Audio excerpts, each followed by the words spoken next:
టమాటా ఎర్రగడ్డ అయితే బాగా అయితే ఏగిపోయింది. ఇప్పుడు కల్లుప్పు కారం అయితే వేసేసుకున్నా. కారం చిన్న స్పూన్, పసుపు, 1 స్పూన్ ధనియాల పొడి,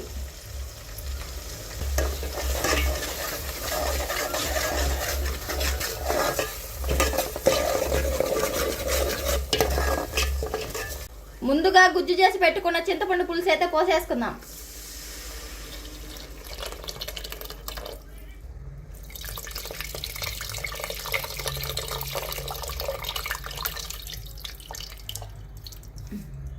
పులుసు అయితే తెలిపింది.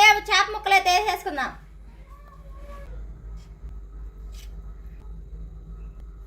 తలకాయ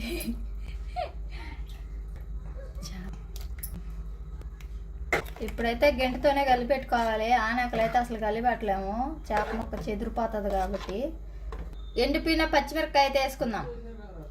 ఎండిపోయింది కాదు, పండిపోయిన పచ్చిమిరపకాయ కోసా మధ్యలో కదండి, అంటే సైడ్లు కోసా. సరే వేలేమవుత కదా ఇదే, దానికి జరిగింది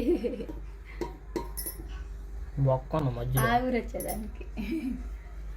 మామిడికాయ ముక్కలు కూడా వేసేసుకుందాం.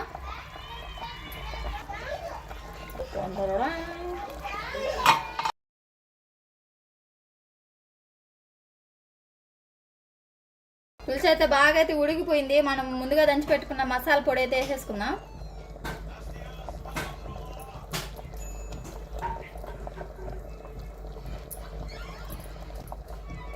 స్మెల్ ఇంకా బాగా వస్తుంది.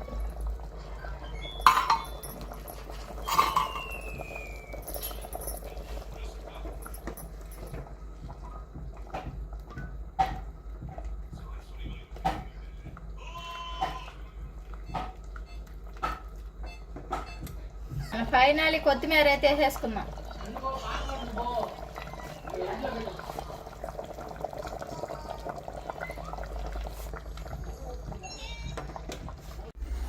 ఇది ఫ్రెండ్స్ ఈరోజు వీడియో. రేపు మరొక వీడియోతో మళ్ళీ మేము ముందుకు వచ్చేస్తాం. అంతవరకు bye bye, tata, see you. మీరు పోతా నాకు ఒక లైక్ అయితే కొట్టేసేయాలండి ఫ్రెండ్స్.